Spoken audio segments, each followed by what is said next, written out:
Салам радиосунда жаңылыктар.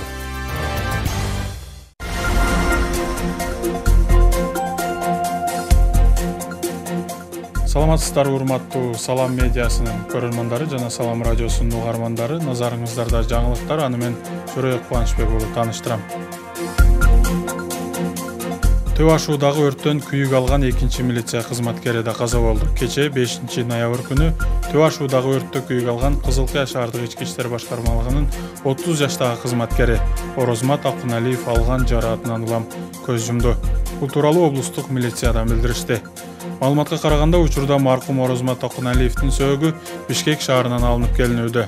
Маркумду жерге берүү иш-чарасы эртең 7 ноябрда өтөт. Орозмат Акуналиев 1993 жылы 12 мартта Ош облусунун Ноокат районунун Кулатов айылында төрөлгөн.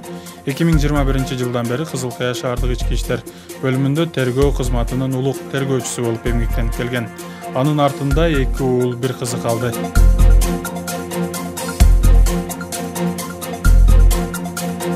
Үйдүн ичиндеги акчаны сейфи менен кошо уурдаганга шектелип 3 жаран кармалды.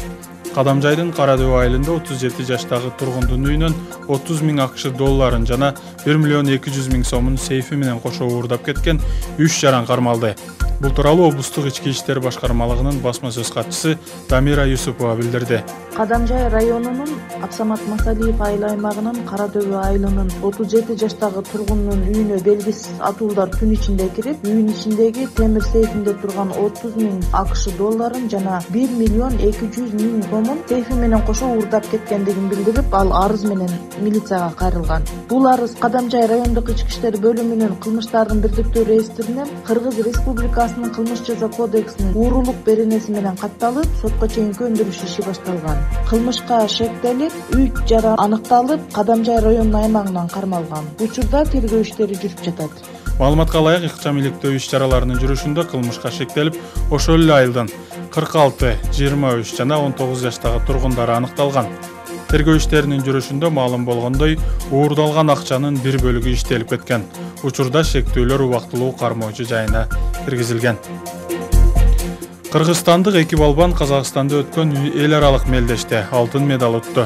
Казакстандын Тараш шаарында өткөн Динмухамед Кунаевдин жаркын элесине арналып уюштурулган эл аралык мелдеште кыргызстандык Алмазбек Исманбеков жана Алибек Осмоновдор алтын медалга ээ болушту. Дене тарбия жана спорт департаментинен билдиришкендей, Алмаз Исманбеков 57 кг салмакка чейинги салмакта катышкандардын арасынан жеңишке жетсе, Алибек Осмонов 70 кг чейинги салмакта финалдык беттешке казакстандык балбанды жеңип, алтын медалга ээ болду. Бүгүнкү күндүн маанилүү учурлары ушулар болду. Кечиңиздер көңүлдүү улансын. Саламатта туруңуздар.